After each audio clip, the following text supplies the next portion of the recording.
ನೀವು ನೋಡ್ತಾ ಇದ್ದೀರಾ ಜನಸೇವಾ ಕನ್ನಡ ಟಿವಿ. ಇದು ನಿಮ್ಮ ವಾಹಿನಿ. ಇದ್ದದ್ದು ಇದ್ದಾಗೆ. ಬಲ್ಲೋಟ ಫ್ಯಾಕ್ಟರಿ ಸ್ಥಾಪನೆ ವಿರೋಧಿಸಿ ಕೊಪ್ಪಳ ಬಂದ್. ಕೊಪ್ಪಳದಲ್ಲಿ ಸ್ಟೀಲ್ ಫ್ಯಾಕ್ಟರಿ ಸ್ಥಾಪನೆಗೆ ರಾಜ್ಯ ಸರ್ಕಾರ ಅವಕಾಶ ಕೊಟ್ಟಿರುವಂಥ ವಿಚಾರವಾಗಿ ದೊಡ್ಡ ಮಟ್ಟದ ಪ್ರತಿಭಟನೆಗೆ ಕಾರಣವಾಗಿದೆ. ಕೊಪ್ಪಳದ ಬಳಿ ಬಲ್ಲೋಟ ಸ್ಟೀಲ್ ಕಾರ್ಖಾನೆಗೆ ಸ್ಥಳೀಯರಿಂದ ವ್ಯಾಪಕವಾಗಿ ವಿರೋಧ ವ್ಯಕ್ತಪಡಿಸಿದ್ದಾರೆ. ಕೊಪ್ಪಳ ಬಂದ್ ಹೋರಾಟಕ್ಕೆ ಶ್ರೀ ಗವಿಸಿದ್ದೇಶ್ವರ ಸ್ವಾಮೀಜಿಗಳು ಸಾಥ್ ಕೊಟ್ಟಿದ್ದಾರೆ. ಬಹಿರಂಗ ಸಭೆಯಲ್ಲಿ ಗವಿಮಠ ಶ್ರೀಗಳು ಕಣ್ಣೀರನ್ನು ಇಟ್ಟಿದ್ದಾರೆ. ಎಂಎಸ್ಪಿಎಲ್ ಕಾರ್ಖಾನೆಯಿಂದ ಕೊಪ್ಪಳ ಸುತ್ತಮುತ್ತಲಿನ ಪರಿಸರ ಹಾಳಾಗುತ್ತಿದೆ. ಇದರಿಂದ ಜನ ಜಾನುವಾರುಗಳು ಈ ವಿಷ ಮಾಲಿನ್ಯದಿಂದ ಕೊಪ್ಪಳ ನಗರದ ಜನರು ಅಸ್ತವ್ಯಸ್ತಗೊಳ್ಳುತ್ತಾರೆ.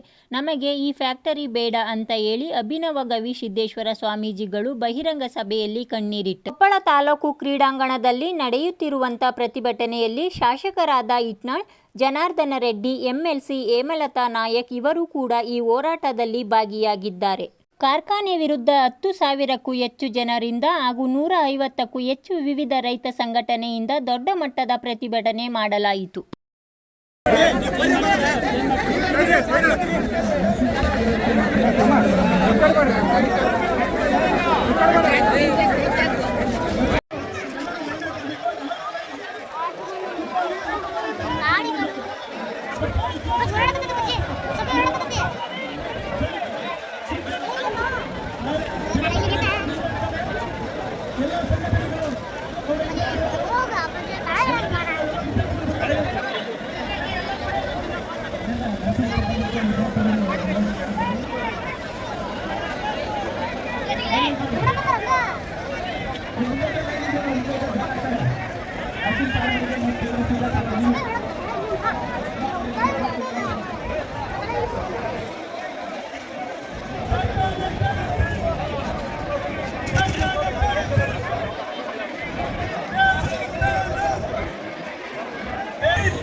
ನಮ್ಮೆಲ್ಲ ಆಟೋ ಚಾಲಕ ಸಂಘದವರು ಈ ಒಂದು ಬೃಹತ್ ರ್ಯಾಲಿಗೆ ಬೆಂಬಲ ಕೊಟ್ಟಿದ್ದಾರೆ. ಇವರೆಲ್ಲ ಎಲ್ಲ ನಮ್ಮ ನಾಗರಿಕರ ನಂತರ ವಿದ್ಯಾರ್ಥಿಗಳ ನಂತರ ಎಲ್ಲ ಆಟೋಗಳು ಸಾಲಾಗಿ ಹಿಂದೆಗಡೆ ಬಂದಂತ ಕಳಕಳಿಯನ್ನು ಮಾಡ್ತಾರೆ.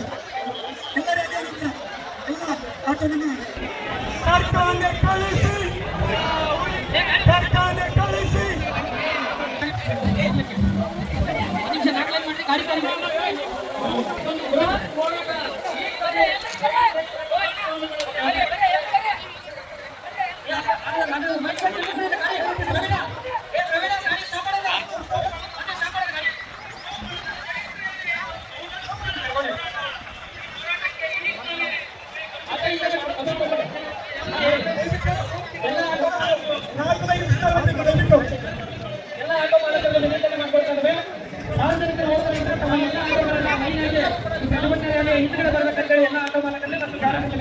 ಸಬ್ಸ್ಕ್ರೈಬ್ ಬಟನ್ ಮೇಲೆ ಕ್ಲಿಕ್ ಮಾಡಿ ಹಾಗೂ ನಮ್ಮ ಹೊಸ ವಿಡಿಯೋ ನೋಟಿಫಿಕೇಷನ್ಗೋಸ್ಕರ ಪಕ್ಕದಲ್ಲಿ ಕಾಣುವ ಬೆಲ್ ಬಟನ್ ಮೇಲೆ ಕ್ಲಿಕ್ ಮಾಡಿ ಹಾಗೂ ಲೈಕ್ ಮಾಡಿ, ಶೇರ್ ಮಾಡಿ, ಕಮೆಂಟ್ ಮಾಡಿ.